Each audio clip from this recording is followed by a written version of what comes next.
Una expresión muy común que todo mundo dice, tanto hombres como cristianos como no cristianos, es esa expresión que dice: no te preocupes, Dios va a abrir una puerta. Así la han oído, ¿no? Y la hemos dicho. Muchas veces la gente toma esta expresión más que como una convicción. A veces se toma esta expresión como unos buenos deseos nada más, como diciendo, pues a ver cómo nos va, ¿no? Estamos en una bronca, tenemos una situación difícil, y a veces así como un buen deseo la gente dice, pues Dios abrirá la puerta por ahí, ¿no? Pero no hay una profunda convicción en esto, y de esto quiero que hablemos en este mes, hermanos. No es asunto de ver cómo nos va, porque para los verdaderos cristianos significa algo diferente el saber esta verdad. Oímos nosotros y leemos en la Biblia que Dios abre caminos donde no los hay. ¿Cuántos lo creen? Oímos que la Biblia dice que el Señor es capaz de poner mesa en el desierto donde no hay nada. Que Dios puede abrir el mar para que su pueblo pase en seco y pueda estar en libertad. Oímos estas expresiones, pero para nosotros, hermanos, significa mucho más que solamente buenos deseos. Significa mucho más que solamente decir, pues no sé cómo voy a salir de esta, pero pues ay, Dios dirá.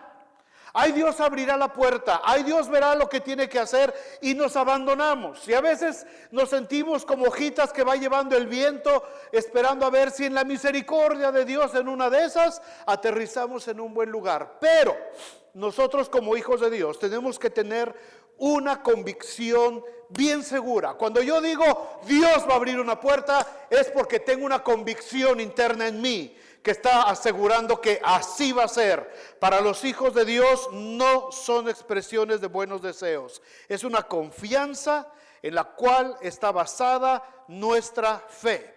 Dios va delante de nosotros. Dios va delante de tu familia. Dios va delante de nuestra iglesia. Dios va delante del cuerpo de Cristo donde quiera que esté. El Señor va caminando delante de nosotros. Y el mismo Señor Jesús va todavía delante de nosotros. Leyendo el capítulo 24 de Lucas, si traen sus Biblias, busquen el capítulo 24 de Lucas. Leyendo este capítulo hace unas semanas, buscando un mensaje para resurrección, pero pues se nos atravesó lo de el seminario de matrimonios. El capítulo 24 de Lucas, ahí el Señor me dejó ver 4 cosas que Dios abrió antes de que la iglesia fuera enviada a predicar a todo el mundo, y antes de empezarnos a abrir las puertas a nosotros y los caminos que necesitamos en nuestras vidas. Como familias, como matrimonios, como iglesia, tenemos que entender estos 4 pasos, y con el favor de Dios durante este mes vamos a verlos. Déjenme darles un resumen rapidito de lo que vamos a ver este mes. Hoy vamos a hablar de la primera cosa que Dios abrió, es el sepulcro. Lucas 24, capítulo 24, versos del 1 al 3. Dice: el primer día de la semana, muy de mañana, vinieron al sepulcro trayendo las especias aromáticas que habían preparado, y algunas otras mujeres con ellas.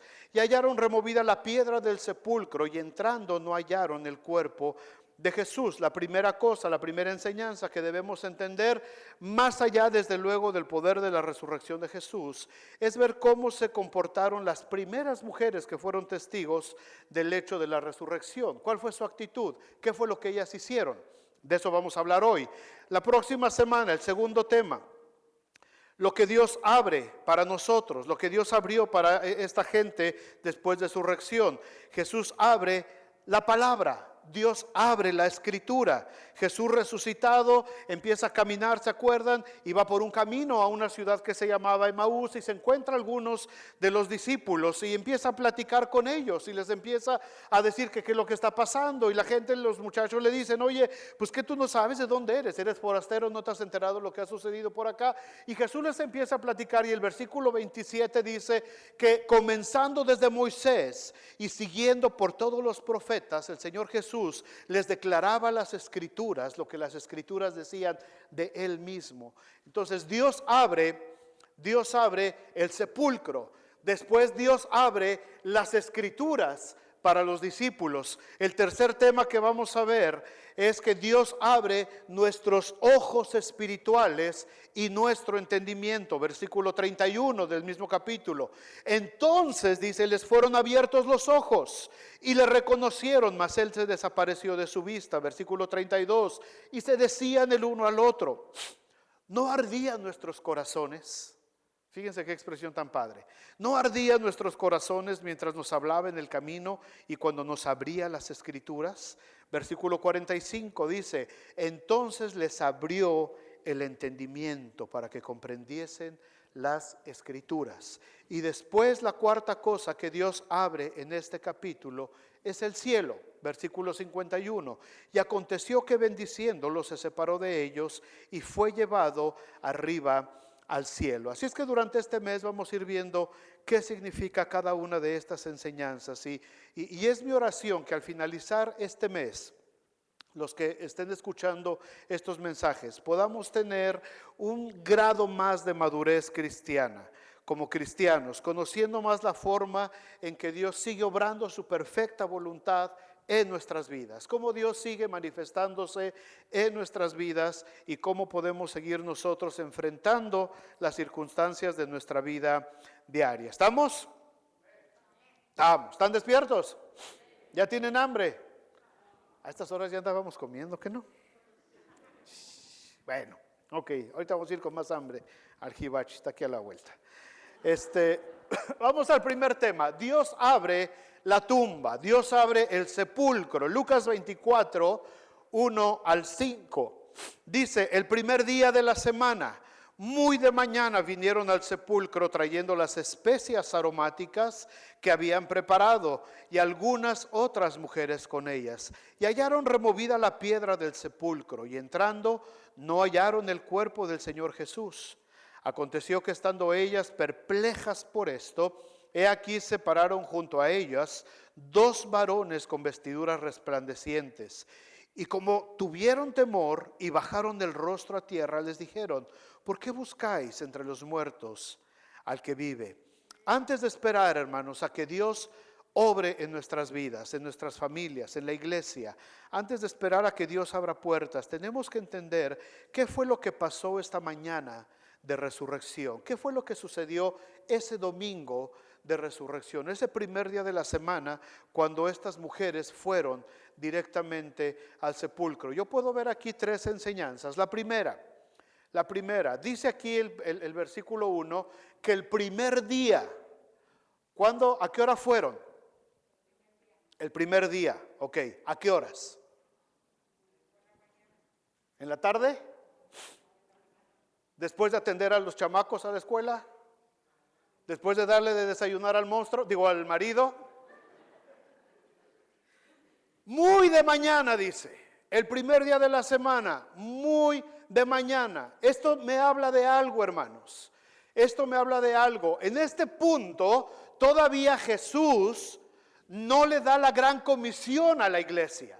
En este punto todavía Jesús no los reúne y les dice, toda potestad me es dada en el cielo y en la tierra, por tanto id y haced discípulos. Todavía no les da las instrucciones. En este punto todavía Jesús no es llevado al cielo. En este punto acaba de resucitar Jesús. La iglesia todavía no nace oficialmente. La iglesia nace cuando el Espíritu Santo viene. En Hechos capítulo 2 empieza el mover de la iglesia. En este punto solamente son discípulos, es gente que estuvo cerca de Jesús, que están pendientes de qué es lo que va a suceder. Y aquí está hablando de la prioridad de un grupo de mujeres. Mujeres, ni siquiera son los hombres. Unos días antes, ellas habían visto todo lo terrible que había sucedido en sus vidas. Algo que había conmocionado no solamente a ellos, a ellas, a sus familias, a toda la región de alrededor. Se había conmocionado, había sucedido algo terrible. Habían crucificado a Jesús, habían matado a Jesús, lo habían juzgado, lo habían puesto en una cruz, lo habían azotado y Jesús en esa cruz había muerto, entregó el Espíritu. No quedó anestesiado, no quedó inconsciente, quedó muerto. Dice la Biblia que el soldado enterró la lanza en su costado y salió sangre y agua, señal de que las funciones vitales del organismo habían terminado. Cuando el cerebro deja de funcionar y el corazón deja de latir, la sangre se diluye y se convierte en agua. Entonces, esto es una señal de que Jesús estaba muerto. Había sucedido algo terrible. Había confusión en todos lados. Muchos, miles de seguidores de Jesús, atemorizados, se estaban escondiendo. Había revueltas por todos lados. Había indignación hacia los líderes religiosos, de toda la gente que había seguido a Jesús. Los romanos tenían mucho miedo. El imperio romano estaban temerosos. ¿Qué es lo que va a suceder ahora? Manden poner una de las guardias pretorianas al sepulcro, no sea que nos vayan a robar el cuerpo. Por todos lados había confusión. Era una situación terrible, de caos lo que estaba pasando. Jesús había impactado las vidas de miles de personas por toda esa región. Jesús había hecho lo que nadie jamás había hecho con la gente en esa región. Y en ese momento la estabilidad política, la estabilidad social estaba en grave peligro. Había rumores, había miedo, la guardia romana estaba en estado de alerta, pero en medio de esa situación, hermanos, vemos este grupo de mujeres que sabían que tenían algo que hacer. Había un cuerpo que embalsamar. No era cualquier cuerpo, era el cuerpo de su maestro, el que les había hablado tantas cosas acerca del reino de Dios, el que había sanado sus enfermedades, el que había aliviado sus temores, pero sobre todas las cosas este grupo de mujeres entendían que era el hombre que a ellas les había vuelto su dignidad como mujeres y como hijas de Dios. Jesús era el único hombre que las había tratado como verdaderas hijas de Dios, como verdaderas reinas y princesas del reino de Dios. Jesús había levantado la dignidad de estas mujeres. Jesús les había dado una nueva identidad a estas mujeres como nadie lo había hecho. Solamente a las mujeres les habían dado un lugar de servicio. Los líderes religiosos malveían a las mujeres. Las mujeres no tenían derecho ni siquiera de entrar a la reunión para oír la palabra de Dios. Las mujeres eran marginadas, eran vendidas, eran abusadas de toda clase. Y Jesús fue el único varón que se atrevió a dignificar el lugar de la mujer. Por eso estas mujeres tenían algo en su corazón. Estas mujeres tenían gratitud en su corazón. Estas mujeres sabían lo que había significado ese maestro para ellas. Quizás algunas de ellas tuvieron hijos enfermos. Y mujeres que están acá, mamás, saben la angustia de tener un hijo enfermo. A los papás también nos duele, pero como que, pues ahorita se arregla el chamaco, ¿no? La mamá siente que se le ve el alma porque el niño le dio tos. ¿A cuántos niños no habrá sanado Jesús? ¿Cuántas mujeres de estas no estaban agradecidas por lo que habían recibido de parte de Jesús? Y sabían que estaba el cuerpo ahí. Sabían que había un cuerpo que embalsamar. Estas mujeres tenían mucho que agradecer. Ellas no sabían todavía lo que iba a suceder esa mañana en el sepulcro. A ellas no les importaba, fíjense bien, a ellas no les importaba que Jesús estaba muerto. Ellas lo seguían amando. Y seguían teniendo el vivo deseo de seguir sirviendo a su maestro a pesar de que sabían que estaba muerto. A pesar de que ellas sabían que nadie les iba a volver a sanar jamás, que nadie les iba a enseñar más acerca del reino de Dios, que no iban a volver a sentarse con ellas en la mesa. Sabiendo que ya no iban a recibir nada de parte de Jesús, aún así le seguían amando y le querían servir. ¿Cuándo? El primer día de la semana. ¿A qué horas? Siendo muy de mañana. Para estas mujeres, hermanos, para estas mujeres había una prioridad. Para ellas su prioridad era la relación que tenían con su maestro. Era lo más importante para ellas. No lo pudieron hacer el día anterior porque era en contra de la ley, era el día de reposo. No podían estar ellas en ese momento, pero ese primer día de la semana, en cuanto ellas pudieron hacerlo, ellas inmediatamente fueron a presentarse al sepulcro. ¿Por qué? Porque ellas querían servir todavía a Jesús, a pesar de que sabían que Jesús estaba muerto. Y yo les pregunto, me pregunto a mí, ¿quieres que Dios abra puertas en tu vida? ¿Quieres que Dios abra caminos nuevos en tu vida? ¿Quieres que Dios ponga mesa en medio del desierto? ¿Quieres que Dios abra ese mar de dudas, de temores, de incertidumbre en el que estamos viviendo y para que tú puedas pasar con seguridad? ¿Lo anhelamos nosotros? Ahora, ¿cuál es nuestra prioridad? La prioridad de estas mujeres era amar a Jesús. El mundo estaba revuelto y podemos decir, no tenían otra cosa que hacer. Hermanas, hermanos, la vida de estas mujeres, al acercarse a esa tumba, ellas se estaban jugando la vida. La guardia pretoriana estaba en el sepulcro y esos soldados no eran un chiste, no eran soldaditos, no eran policías municipales como los de nuestro pueblo. La guardia pretoriana estaba entrenada para matar. Y la orden que se le dio a la guardia fue: pongan guardia en el sepulcro y guarden que nadie se acerque. Y cuando alguien quería acercarse ante una guardia pretoriana, hermanos, la orden inmediatamente era sacar la espada y matar. Ellos no se iban a jugar el asunto de, pues a ver qué se les, a ver, pregúntale qué quieren. No, los soldados romanos no iban a preguntar qué quieres. Si ese lugar estaba cerrado por soldados, no te podías ni siquiera acercar. Las mujeres, siendo muy de mañana, el primer día, fueron al sepulcro. Sabían que su vida estaba en peligro, pero el amor que ellas tenían por Jesús era mucho más grande que eso. El agradecimiento que ellas tenían por lo que el Señor había hecho en sus vidas, en sus familias, era mucho más grande que eso. Queremos que Dios abra puertas en nuestra vida, queremos caminos para nuestros hijos, queremos que el Señor ponga mesa delante de nosotros. ¿Quién o qué es nuestra prioridad en nuestra vida? ¿Amamos a Jesús por lo que nos da o amamos a Jesús por lo que Él es?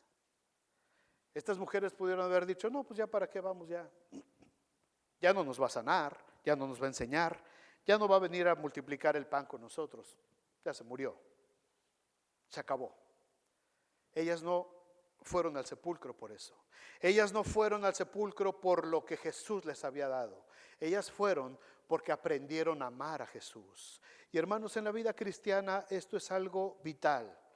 Todos, la mayoría de nosotros llegamos al Señor por medio de una necesidad. Llegamos o porque nuestro matrimonio estaba en crisis, o porque nuestros hijos estaban en crisis, o porque estábamos enfermos, o porque veníamos con depresión, veníamos con situaciones de conflicto, y está bien. Pero una vez que llegamos al Señor, una vez que el Señor provee, una vez que el Señor sana, una vez que el Señor restaura, necesitamos empezar a conocer a ese Jesús y necesitamos empezar a amar a ese Jesús, y no podemos seguir viviendo solamente viendo a ver qué cosa me va a dar Jesús. Ahora ya no le sirvo, ahora ya no le sigo por lo que me da, sino por lo que Él ahora significa para mí. Y este es un principio que tiene que operar en el matrimonio. Es un principio vital que opera en el matrimonio. Te enamoras de la muchacha. Estás muy enamorado y, es que sus ojos me hacen, no, la veo, siento que, hasta me falta el aire. Ok, eso es lo que ella provoca en ti, ¿verdad? Y al revés, las muchachas también. Empieza la muchacha, las muchachas enamoradas. No lo disimulan, ¿verdad? Los ojitos así, mira. Hola, ¿cómo estás? Bien. Oye, sí, oye, acá. Ajá, sí, dime. O sea, andan flotando, ¿no? Ok. Se vale. Pero la relación de amor en una pareja viene al principio porque hay una atracción física. Eso es lo más normal del mundo. O sea, yo no me enamoré de mi esposa y me digo, ¿qué espíritu tiene? ¿Qué alma? No, yo la vi, que esto es un forro y esto. estos huesos que el Señor ha batido se tienen que recrear. Así es que, ¿verdad? Ay, esa muchacha como que, uy, ay, ese muchacho, ¿verdad? Como que, y empieza. Primero hay una atracción, después empiezan a conocer, después es un intercambio. Yo doy amor, yo doy respeto, yo doy cariño, ella también, y hay un intercambio. Pero ya llega un momento en la relación en que yo ya no la amo por lo que ella representa, o por lo que ella me sirve, o por lo que ella me da. La amo por lo que es. Porque ya la conozco, porque ya nuestros espíritus se unieron de tal manera, nuestras almas, que ya no es por lo que me da, ya no es por lo que puede hacer por mí, sino por lo que es. ¿Han visto esos videos de gente ya muy ancianita, de parejas de ancianitos, que ahí están? A veces en el hospital, el hombre ahí está con la viejita que ya está muriendo ahí, y el hombre ahí, hay un video de un hombre cantándole una canción a su viejita. O sea, ¿qué cosa le puede dar la viejita a este hombre? Ya nada. ¿Le puede cocinar unos frijolitos? Ya no.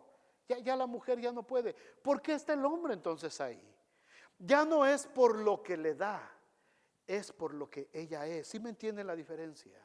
Nosotros venimos a Cristo porque alguien nos habló de Cristo, porque estábamos pasando una necesidad, algún problema, algo estaba pasando en nosotros. Entonces yo llego a Cristo, Cristo me toca, me sana, me libera, me hace libre, cambia mi lamento en gozo, me ciñe de alegría, restaura mi matrimonio, restaura mi familia, restaura mis hijos, y estoy feliz y contento por lo que Cristo hizo por mí. Ahora, el siguiente paso, sigo conociendo a Jesús por lo que Él es, ya no por lo que me da.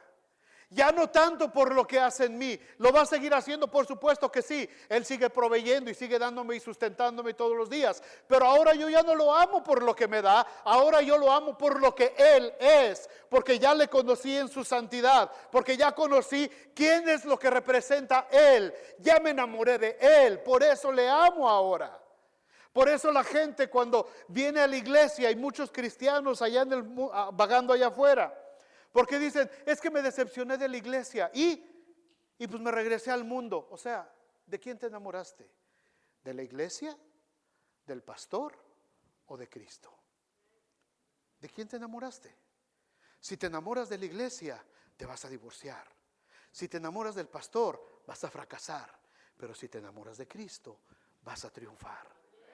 Porque cuando nosotros ponemos nuestra confianza en el Señor, cuando yo conozco a aquel que me amó primero, entonces mi relación es prioridad. Mi número uno es Dios. Para estas mujeres, en medio de una situación completamente difícil, caótica, arriesgando sus propias vidas, siendo muy de mañana, el primer día de la semana, se levantaron y fueron hacia el sepulcro.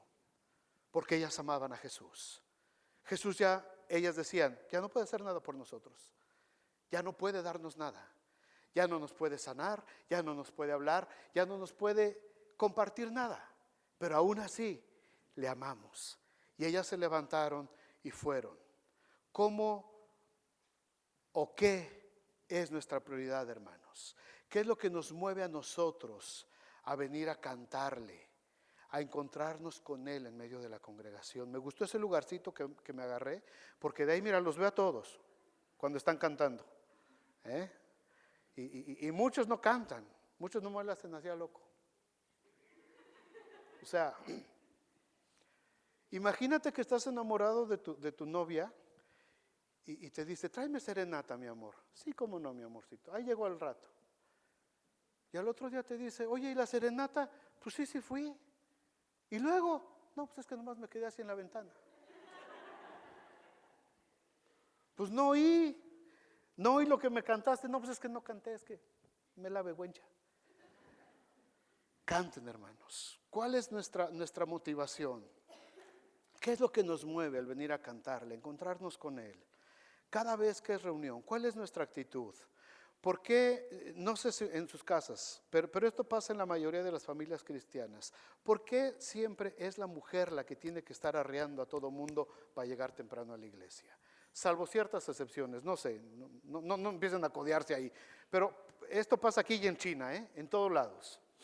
por lo general son las mujeres las que están correteando al marido, a los hijos, y la mujer se para y se levanta y baña a los hijos y baña al otro y baña al perro por ahí de paso y les da de desayunar, y el marido todavía tengo tiempo, otros 10 minutos. Y ya que la mujer está lista, peinada, arreglada, los hijos desayunando, ya se para el marido, ya voy a la regadera ya. O sea, ya la mujer hizo todo.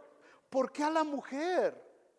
¿Por qué siempre ellas tienen esas ansias de llegar temprano a la reunión? ¿Por qué son ellas las que siempre están correteándonos para servir en la iglesia? ¿Por qué es la mujer la que siempre viene mejor arreglada al servicio?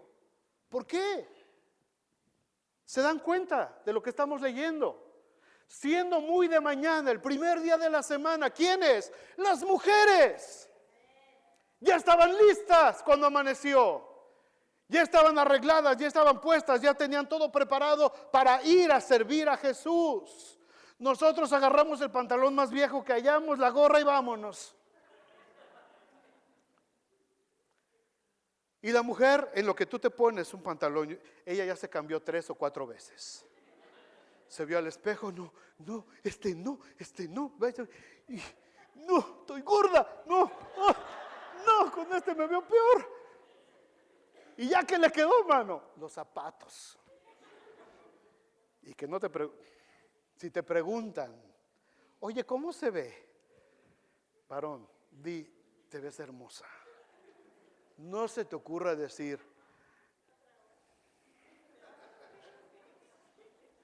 valiste.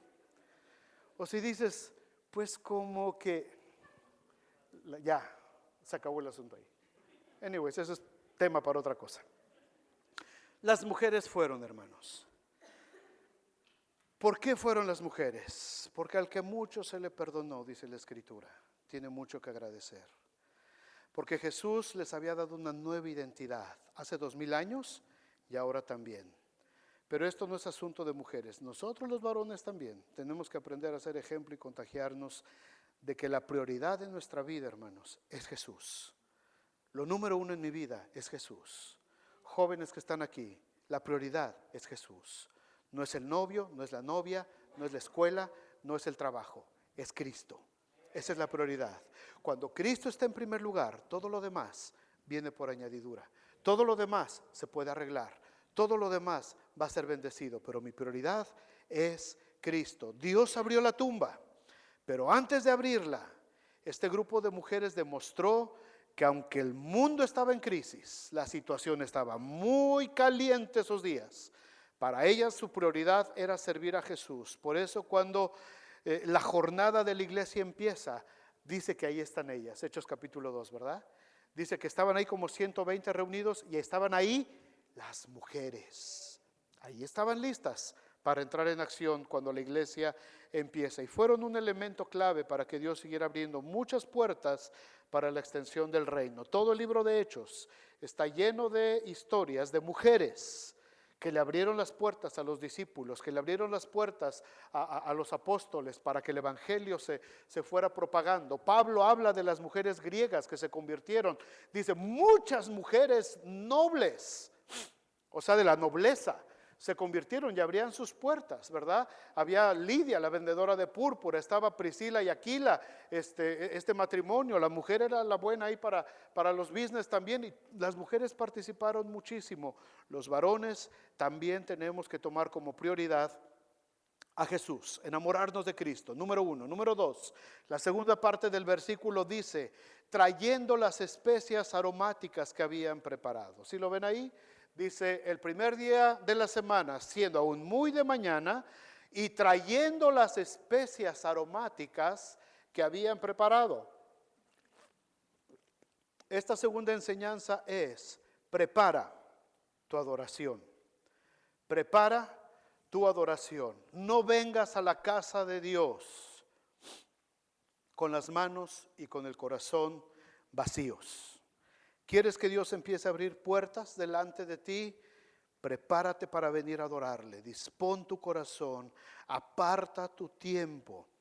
No creo que las mujeres hayan ido a ver al apóstol Pedro y a decirle, Pedro, necesitamos comprar especias aromáticas. ¿Nos das? Pedro les hubiera dicho, hermanas, Judas era el que tenía el dinero, pero pues Judas ya valió. No hay presupuesto. Ah, bueno, pues ni modo. Pues nosotras queríamos ayudar, pero pues si no se puede, ¿verdad? Pues ya ni modo. Las mujeres no hicieron eso. Las mujeres dice que se prepararon. Dice que trajeron las especias aromáticas que habían preparado. O sea, no llegaron improvisadas. No dijeron, vamos a la tumba a ver qué nos encontramos en el camino. No dijeron, vámonos en la mañana a ver si ya abrieron el Walmart de camino. Ellas un día antes ya habían preparado todo lo que necesitaban. Nadie se presenta delante de Dios con las manos vacías. Yo me imagino a estas mujeres con anticipación, viendo que Jesús había muerto. En el mismo momento de la muerte de Jesús, cuando el cuerpo de Jesús es descolgado por Nicodemo y por José de Arimatea, ellas, fíjense en Lucas 23, unos versículos atrás, Lucas 23, 55 y 56, dice, y las mujeres que habían venido con él desde Galilea, siguieron detrás y vieron el sepulcro y cómo fue colocado el cuerpo. Y cuando regresaron, prepararon especias aromáticas y perfumes, y en el día de reposo descansaron según el mandamiento. ¿Cuándo prepararon las mujeres estas especias aromáticas? El mismo día que murió Jesús. El día que muere Jesús, lo baja de la cruz José de Arimatea y Nicodemo, y el relato de Marcos dice que José de Arimatea todavía le puso 70 libras de incienso y de mirra al vendaje de Jesús. Ese es un dineral. Ese es un dineral, ¿verdad?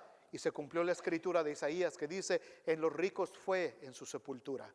Entonces, las mujeres dice que iban de lejos. ¿Por qué? No se podían acercar, hermanos. Las mujeres no tenían derecho a acercarse, las mujeres no tenían derecho a ver, pero eso nunca les impidió a ellas. Dice que iban viendo, imagínense la escena, María, la mamá de Jesús, y las otras mujeres, nada más iban espiando por dónde lo llevan. Mira, parece que van hacia la heredad de José de Arimatea. A ver, asómate, ahí van de lejitos, dice, lo vieron, y vieron, dice, cómo lo pusieron en el sepulcro. Se asomaron desde la entrada, a ver, ve cuántas vendas le pusieron, ve lo que necesitamos. Fíjate, María, lo que necesitamos. Apúntale, Magdalena, y te digo, no puedo ver, mándamelo por texto, ahí te va, apúntale 5 y vendas acá y allá. Dice, vieron cómo lo sepultaron y vieron cuando se cerró la puerta, y de ahí se fueron corriendo porque ya era tarde y solamente le quedaban unas horas, y en esas horas ellas prepararon todo. Porque dieron las 6 de la tarde y empezaba el día de reposo. Cuando empezó el día de reposo, ellas tenían todo listo. Y vino el día de reposo, de acuerdo al mandamiento, y ellas empezaron a reposar. Pero empezando la mañana, imagínense ese día de reposo. ¿Qué reposaron estas mujeres? Estaban tan comprometidas con ir a servir el cuerpo de Jesús. No durmieron esa noche.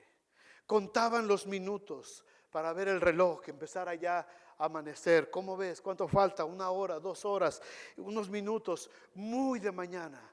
En cuanto dieron las 6 de la mañana que terminaba el día, en ese momento corrieron al sepulcro. No encuentro que se haya nombrado aquí una comisión de especias aromáticas, o que algunas hayan dicho, pues que lo hagan ellas. Yo no voy, a mí no me invitaron. Aquí dice que ellas lo prepararon con anticipación, invirtieron su propio dinero. Esas especias, hermanos, que se usaban para embalsamar, eran traídas de muy lejos, eran aceites demasiado caros. Era aloe, era mirra, era incienso, que eran demasiado caros. Y cuando yo leo esta escritura, y la Biblia dice que María, la madre de Jesús, andaba ahí, yo me puedo imaginar, la Biblia no lo dice, pero yo puedo imaginar a María con todas las mujeres preparando esto, a María ahí, y decirles, miren, tengo aquí un cofrecito de mirra que nos regalaron cuando Jesús nació. Ahora entiendo que para esta ocasión, este cofrecito nos lo regalaron. Aquí está.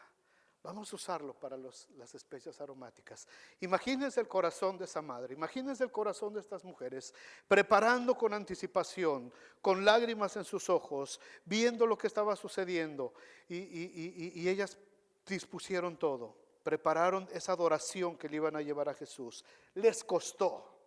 Invirtieron su dinero, invirtieron tiempo en medio de su dolor, aun cuando María estaba siendo traspasada por una espada, su alma, como se lo había profetizado Simeón, cuando llevaron a presentar a Jesús al templo.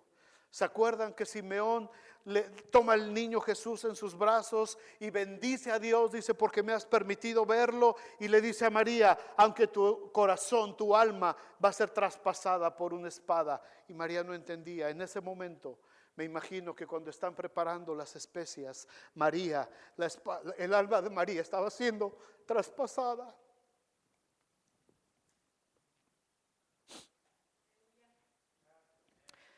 Cuando amaneció, ya llevaban todas las especias listas. Y era la primera ofrenda que se ofrecía en el nuevo pacto. Después del nuevo pacto, hermanos, 2 noches antes, Jesús les había dicho a los discípulos, este es el nuevo pacto. En medio de la fiesta de la Pascua, les había dicho, este es el nuevo pacto. Y estas especias aromáticas que estas mujeres prepararon se convierte en la primera ofrenda que se entrega dentro del nuevo pacto. Éxodo 23:15 dice, la fiesta de los panes sin levadura guardarás, refiriéndose al primer pacto. 7 días comerás los panes sin levadura, como yo te mandé, en el tiempo del mes de Abib, porque en él saliste de Egipto. Y ninguno se presentará delante de Dios, dice, ninguno se presentará delante de Dios con las manos vacías. Jesús acababa de establecer un nuevo pacto, el nuevo pacto en su sangre, el pacto que marcaba nuestra salida de la tierra de esclavitud del pecado, de las tinieblas a la luz admirable de Jesucristo. El pacto eterno prometido a Abraham cuando se le dijo, en ti serán benditas todas las familias de la tierra. Y cuando Dios establece el primer pacto, les dice a todo su pueblo, nadie se va a presentar delante de mí con las manos vacías. Nadie. Ahora yo pregunto, ¿nosotros no somos herederos de un mejor pacto, como dice Hebreos? ¿No es mejor el pacto hecho por la sangre de Cristo que el que se hizo con la sangre de los corderos derramados en el Éxodo? ¿Por qué entonces hay veces que nos presentamos delante de Dios con las manos y con el corazón vacíos?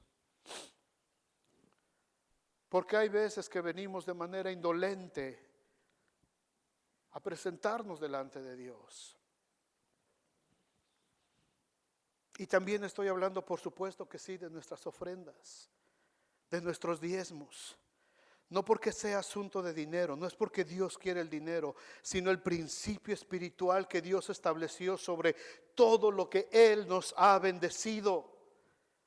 Pablo les dice a los corintios en el 1 Corintios 16:2, cada primer día de la semana, cada uno de vosotros ponga aparte algo según haya prosperado, guardándolo para que cuando yo llegue no se recojan ofrendas.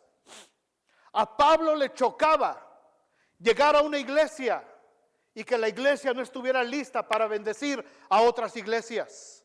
A Pablo le molestaba llegar a una iglesia y a la hora de la reunión, hermanos, pues vamos a levantar una ofrenda aquí a ver quién trae, y ya toda la gente empezando a sacar de mala gana, y pues ahí está. A Pablo le molestaba eso, y Pablo le dice a los corintios, cada uno de ustedes, cada vez que recibe su pago, cada vez que recibe su salario, ponga aparte algo de acuerdo a lo que Dios le ha bendecido.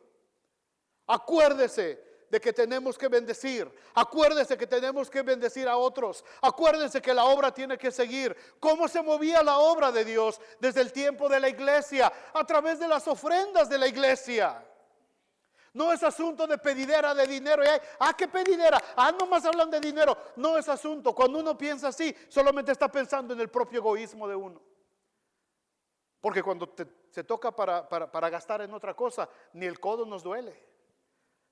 No sean los 15 años de espergencia porque echamos la casa por la ventana. Hasta orquesta traemos.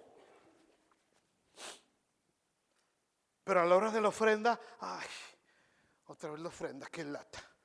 A ver, no traes $1 porque traigo puros de a 20. Cada uno, las mujeres lo prepararon con tiempo, hermanos. Las mujeres se dieron su tiempo para preparar. Las mujeres invirtieron de su dinero. Esas especias no eran nada baratas.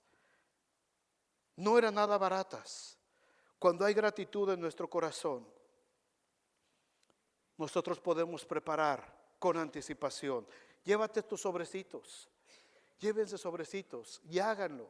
Cuando reciban su sueldo, aparten. Van a ver qué bendición se siente cuando tú apartas y pones tu sobrecito. A mí me encanta, mi esposa ahí en su Biblia tiene un cierrecito y ahí trae. Y un día se le perdió, mano, la Biblia. Y traía ahí creo que 3 semanas de diezmos ya acumulados. Y dice, mi Biblia. Y dice, bueno, la Biblia la compro, dice, pero mis diezmos. Y ya la encontró y le sacó, ya estaba todos los diezmos. No, hombre, el que se los haya robado, imagínate la maldición que se avienta encima. Ponlo aparte. O sea, no es asunto, y esto es asunto de formación cristiana, hermanos. Es asunto de formación cristiana. Como cristianos tenemos que aprender que nosotros somos parte del mover de Dios en todo el mundo. Y a través de nuestras ofrendas, a través de nuestros diezmos, de lo que nosotros invertimos, de nuestro tiempo. Por eso yo reconocí a los muchachos, porque invirtieron muchísimas horas esta semana. Después de sus trabajos, cansados todavía con sus uniformes de trabajo, aquí estaban de rodillas ahí conectando, desconectando, cargando, yendo al edificio, traer, acarrear. O sea, eso es inversión, eso es ofrenda, eso es prepararse. ¿Para qué? Para que cuando la iglesia se presente, para el momento en que vamos a invocar al Señor, ya estábamos listos para lo que iba a suceder. De eso se trata, cuando nosotros lo hacemos con sinceridad, no con tristeza ni por necesidad, dice Pablo, porque Dios ama al dador alegre. Hay un hermano aquí muy sencillo entre nosotros, que hace poco tiempo él se convirtió al Señor, es un hombre ya mayor, y a mí me conmueve mucho porque ahora yo lo veo adorar al Señor con tanta libertad, después de que estuvo esclavo del pecado por tantísimos años, y ahora ya en su edad adulta, él se ha entregado al Señor, y a mí me conmueve porque la semana pasada fue la segunda vez que este hermano llega con un botecito así de monedas. Es una ofrenda, hermanos, de olor grato al Señor. Yo no sé cuánto puede haber en un botecito así de monedas, pero el corazón de un hombre que ha sido transformado por la gracia de Dios, el corazón de un hombre que ha entendido que no es asunto de lo que recibo de Dios, sino de conocer directamente a mi Salvador. Cuando yo veo esa ofrenda, hermanos, de veras mi corazón se goza, porque es algo de lo que Dios hace. Es algo de lo que Dios hace. Al principio veíamos todo lo que podíamos hacer por este hermano, y el Ministerio de Acción Social le ayudaba, y esto y el otro, y ahora él viene con su ofrenda de olor grato a Dios. Eso es algo hermoso. Y muchas veces se repite la misma historia de Jesús. ¿Se acuerdan en el templo? Dice que él estaba sentado cerca del cesto de las ofrendas. Y dice que venía toda la gente y los sacerdotes y sacaban el billete y hasta lo enseñaban y lo sacudían y lo tiraban ahí, ¿verdad? Uy, cuánto dio ese hermano. Y dice, llegó una viejita, una viuda, y traía 2 moneditas, 2 coras. Y dice que fue lo que la aventó. Y Jesús les dice, esta mujer dio más que todos los demás, porque todos dieron de lo que les sobraba, y ella de su pobreza sacó todo lo que era su sustento. ¿Ustedes creen que Dios dejó a esa mujer con hambre? ¿Ustedes creen que Dios se olvidó de esa mujer? Esa mujer fue bendecida, esa mujer fue llena de gracia de Dios. No se trata de sacar dinero. La iglesia no es para sacar dinero. Yo sé que hay muchas iglesias y muchos lugares y pastores que han abusado y manipulado el asunto de las ofrendas y los diezmos. No lo desconozco, pero Dios juzgará a cada quien.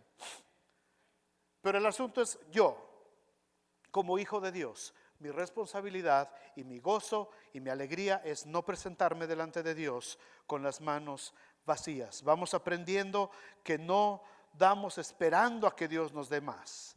Todo lo contrario, porque ya nos bendijo, por eso damos. Las mujeres ya no esperaban más de Jesús.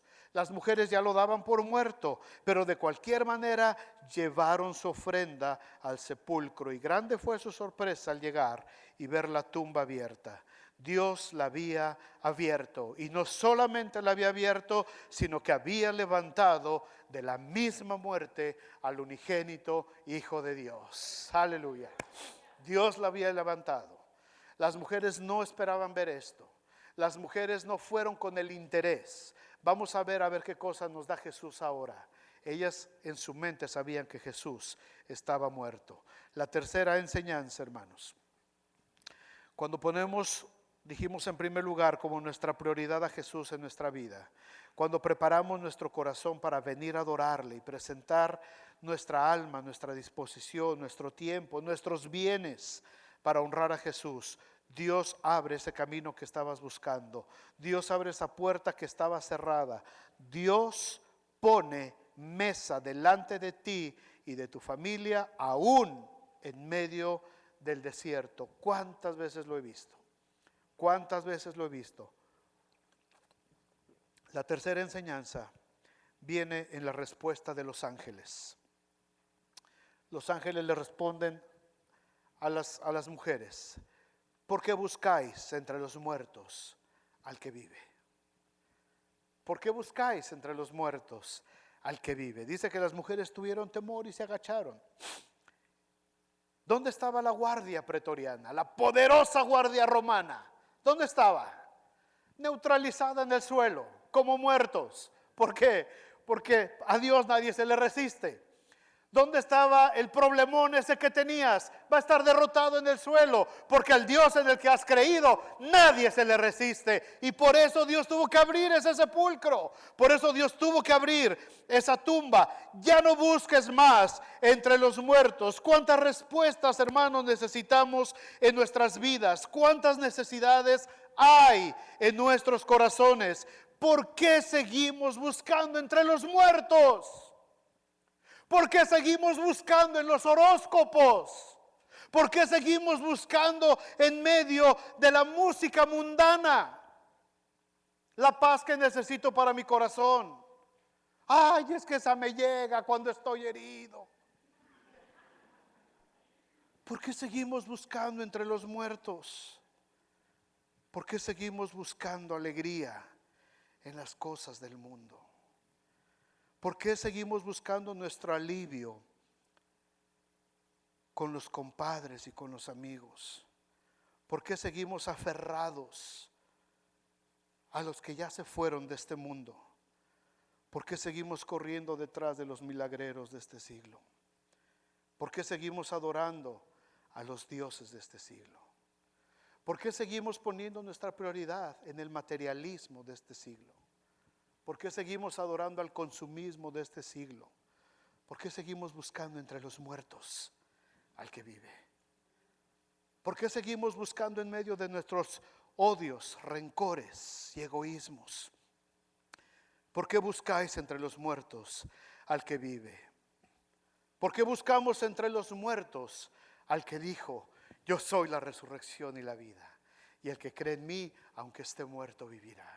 ¿Por qué seguimos buscando entre los muertos, hermanos, al que dijo: yo soy el pan de vida, el que tiene sed, venga y tome de mí y nunca más volverá a tener sed? ¿Por qué seguimos buscando entre los muertos al que dijo: yo soy el buen pastor, yo conozco a mis ovejas y mis ovejas oyen mi voz? ¿Por qué seguimos buscando entre los muertos al que dijo: yo soy el camino, la verdad y la vida? Nadie viene al Padre si no es por mí. ¿Por qué seguimos buscando entre los muertos al que dijo: estas cosas os he hablado para que en mí tengáis paz? En el mundo tendréis aflicción, pero confiad, yo he vencido al mundo y he vencido hasta la misma muerte. ¿Por qué seguimos buscando entre los muertos al que dijo: he aquí, yo estoy con vosotros todos los días hasta el fin del mundo? Y el mundo, que yo sepa, no se ha terminado todavía. Si ya se terminó, que alguien me avise, pero yo veo que el mundo sigue funcionando. Y si el mundo sigue funcionando, la promesa de Jesús sigue siendo vigente hoy en día, porque Él dijo: todos los días hasta el fin del mundo. Y el fin del mundo todavía no pasa. Así es que Jesús está aquí en esta mañana en medio de nosotros, porque Él lo prometió. Dios habló y Dios hará. Él lo dijo y Él lo va a cumplir. Por eso abrió la tumba, porque una tumba cerrada sería sinónimo de fracaso, sería sinónimo de derrota. Pero nuestro Dios, amados, es el Todopoderoso. Nuestro Dios es el que venció a la muerte. Nuestro Dios es Jehová de los ejércitos. Es el Olam, el omnipotente, el que todo lo puede, el que nos sustenta, el que provee, el que nos levanta, el que nos guía, el que nos mueve. Mi justicia, mi paz, mi salud, Él es todo para mí. Él es. Y mientras Él siga siendo ese Dios todopoderoso, amados, nosotros debemos de tener la confianza de que Él va a seguir abriendo ese camino que necesitamos. Él va a seguir abriendo esa puerta que ha estado bien cerrada y que por años a lo mejor hemos estado tocando y no se ha abierto. Dios la va a abrir. Dios va a hacer algo en su perfecta voluntad. Él se sigue cumpliendo en nuestras vidas. Él sigue haciendo lo que Él quiere hacer en nuestras vidas, en la de los hermanos, en todo el mundo, porque Él es la roca inconmovible de los siglos. Y Jesucristo dijo: sobre esta roca edificaré mi iglesia, y las puertas del infierno no prevalecerán sobre ella. Y nosotros estamos puestos en esa roca. ¿Por qué buscáis entre los muertos al que vive? Venid, ved el lugar donde fue puesto el Señor. No está aquí, pues ha resucitado. Dijeron los ángeles: vengan a ver, aquí no está el Señor. Él ha resucitado. Dios abre el sepulcro para que tú y yo tengamos vida y vida en abundancia. ¿Cuántos lo creen? Pónganse de pie, hermanos. Pónganse de pie. Vamos a orar. Vente, Benji.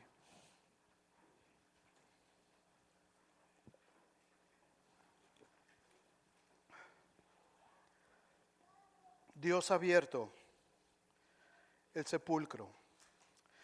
Y antes de que la iglesia empezara a funcionar, antes de que la iglesia se empezara a mover, antes de que la iglesia empezara a funcionar, Dios tenía que ir abriendo estas cosas. Dios tenía que entrenar a la iglesia. Y el éxito y la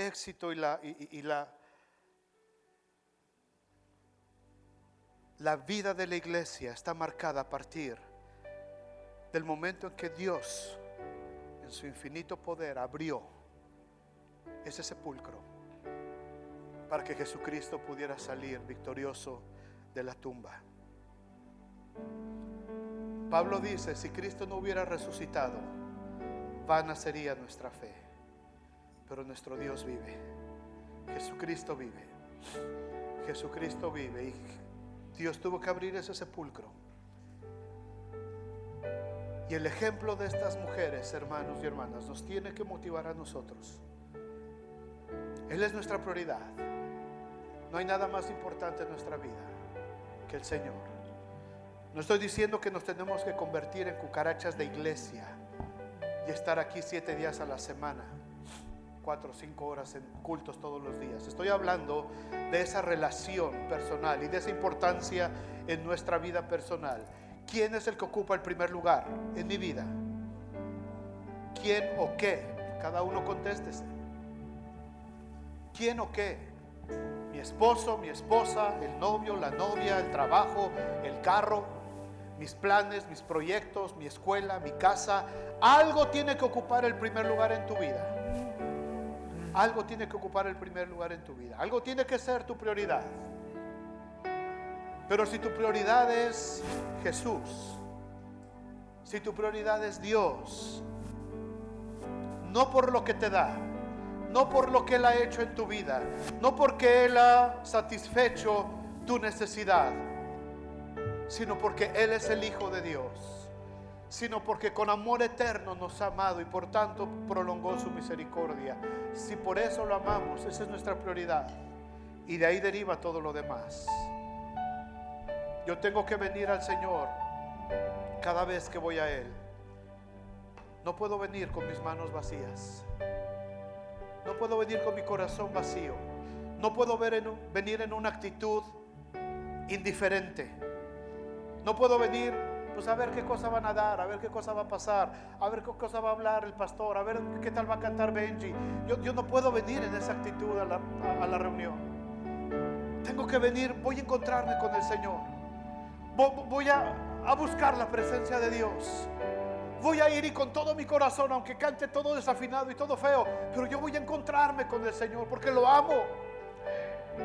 Y desde la mañana que te levantas y te empiezas a preparar, ¿cuál es tu actitud? O desde el día anterior, hey, mañana es el día de alabanza, mañana es el día del Señor, mañana me voy a congregar, vamos a dejar todo listo porque tenemos que estar temprano, a buena hora, para llegar y venir con esa alegría. A veces llegamos a la iglesia arrastrando las chanclas, porque nos trajeron casi a fuerza. La vida de estas mujeres era muy difícil. Ser mujer en ese tiempo era casi una maldición. Pero aún así, ellas amaron a Jesús más que nada en sus vidas. Ellas amaron al que les dio ese lugar. Y el Señor nos ha dado un lugar ahora a nosotros, hombres y mujeres, como hijos de Dios. Él nos ha levantado del polvo y nos ha sentado con los príncipes de la tierra, dice la Biblia. ¿Cómo no agradecerle al Señor? ¿Cómo no amarle? ¿Cómo no estar contento con el Señor?